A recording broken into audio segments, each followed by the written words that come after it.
Larry's put this post up the other day. It just deserves way more widespread distribution. That would be the right word.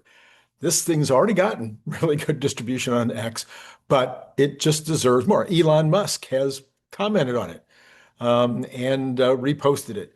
So that's the kind of quality that it is. And maybe you've already seen it or read it. Great. I, I'm not sure that I'll add anything of real substance to it, although I'm going to try.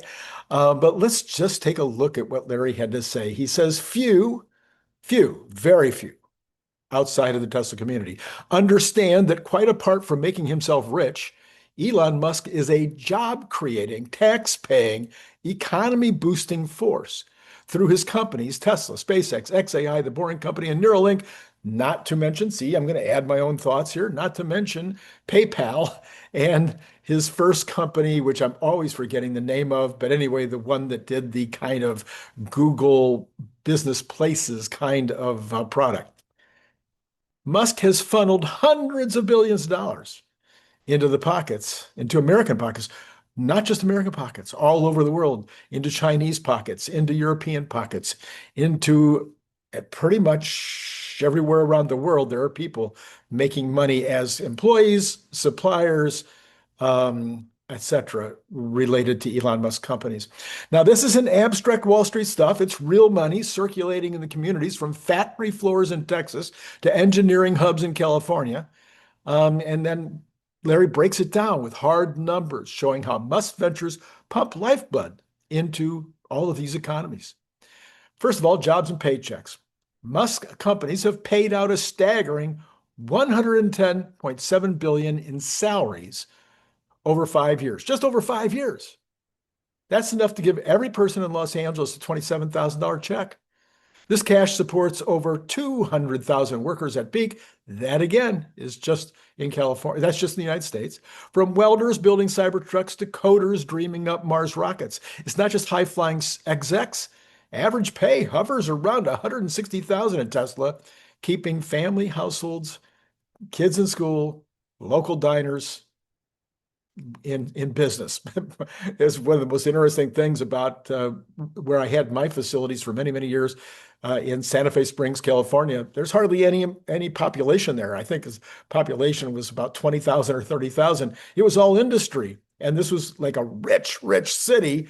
And the restaurants were only open for lunch. It's a weird situation. All right, he says, first of all, Tesla has salaries paid in the last 5 years, $98.1 billion, SpaceX, $11.5 billion, xAI, $0.4 billion, Boring Company, $0.3 billion, and Neuralink, $0.4 billion, for a total of $110 billion, just in 5 years. What if we went back and we looked at his entire time in business? Look at the salaries that are being paid in PayPal today because of Elon Musk. Those paychecks ripple out, worker spending on groceries, homes, vacations, multiplying every dollar by about $1.50 to $2 in local economic activity. That's the standard multiplier that people use. So that's talking about $170 billion to $200+ billion in between the actual payroll and the economic activity. What about taxes? Well, Musk's companies foot the bill. Forget the headlines. Musk's empire chips in big on taxes. Employees alone shelled out $31.8 billion in income and payroll taxes. 5 years, not 25 years, 5 years.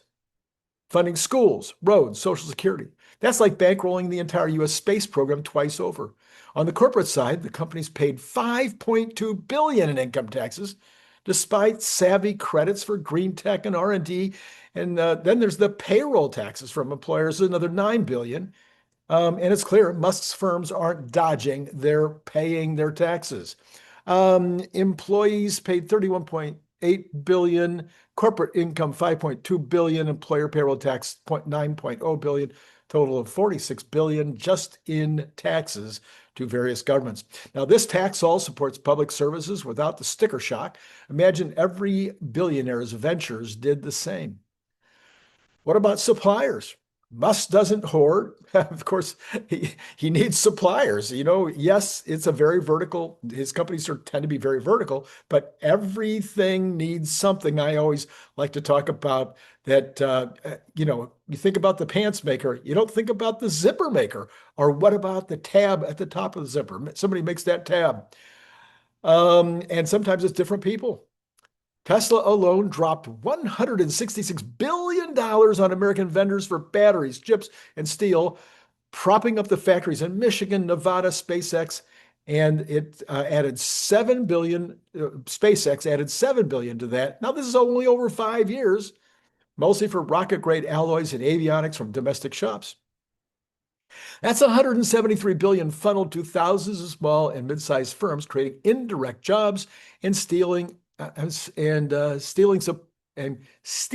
causing supply chains to be firmed up. So just Tesla and SpaceX is 173.2. So Grok didn't bother to do the research, or Larry didn't bother to do the research on what the other companies are doing as well. And again, we can talk about the companies he started, that still are supplying the world with employees and suppliers with work. In addition to these expenditures, Xi has spent about $9 billion in the build out of their data center, with a further 40 to 60 billion targeted for Colossus over the next 2 years. The big picture so far, we're up to 338 billion in 5 years, almost 100 billion, like 80 billion, 70 billion a year. Added up, 110 billion in salaries, 46 billion in taxes, 182 billion for suppliers, over 338 billion. These expenditures are set to soar dramatically in the immediate future for all the companies. Could reach over 300 billion a year easily. Taking into account the economic multiplier of these expenditures, like giving the US GDP a turbocharge, all from one visionary's playbook. Musk's impact: it creates high-wage jobs, funds public goods, and rebuilds industrial muscle, providing bold innovation pays. This innovation pays dividends for everyday Americans. Critics are griping about the risks in the headline, but the math doesn't lie. Musk companies are economic dynamos. They turn what we would think of as magic or sci-fi into pay stubs. As XAI and Neuralink scale, expect even more. It's a world of stagnant wages and offshoring? No, not if Elon Musk is involved. He's building America, but he's building China. He's building Europe. And if only the Europeans would get out of his way, I'm sure we'd be doing way better in Europe. So thank you, Larry, for putting that together. Several of us commented that we kind of thought this needed to be done, but Larry actually went out and did it. Some people complained, oh, it sounds like Grok did the writing. Well, Grok absolutely came in and helped Larry on this. He told me in detail that he had the idea. He started to throw up the numbers. Then he asked Grok to kind of put together an essay. Grok put together this massive essay on the subject. He said, bring it down to something that's going to be readable and people are going to be able to get their arms around.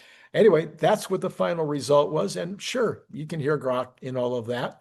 But believe me, you're going to be hearing Grok in lots of things in the future, because he writes better than any of us. He certainly writes better than me. All right, this is later on today.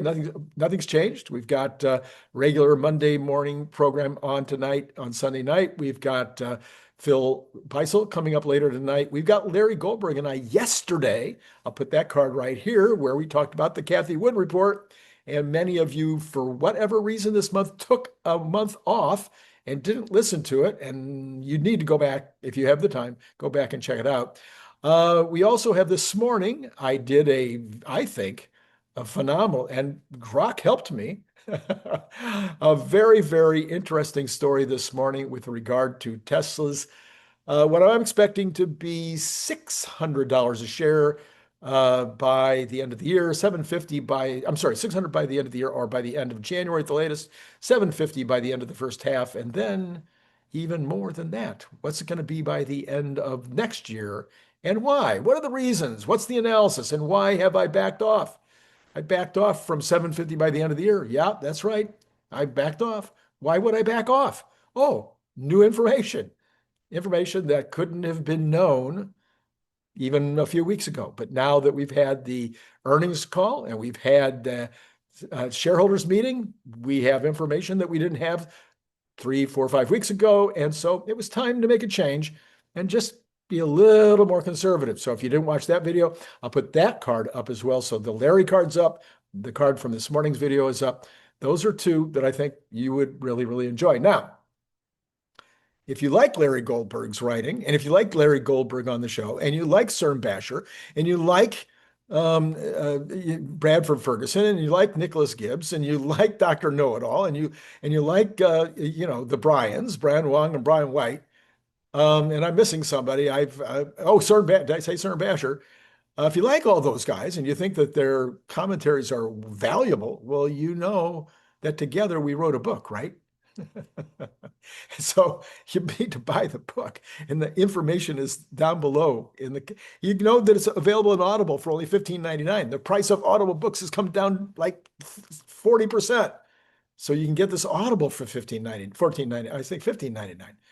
You can get the hardback for $20 or something, 20 and something. I forget exactly. The paperback for $14.95, I think. Anyway, and Kindle, if you'd like to just, read it online, $2.99.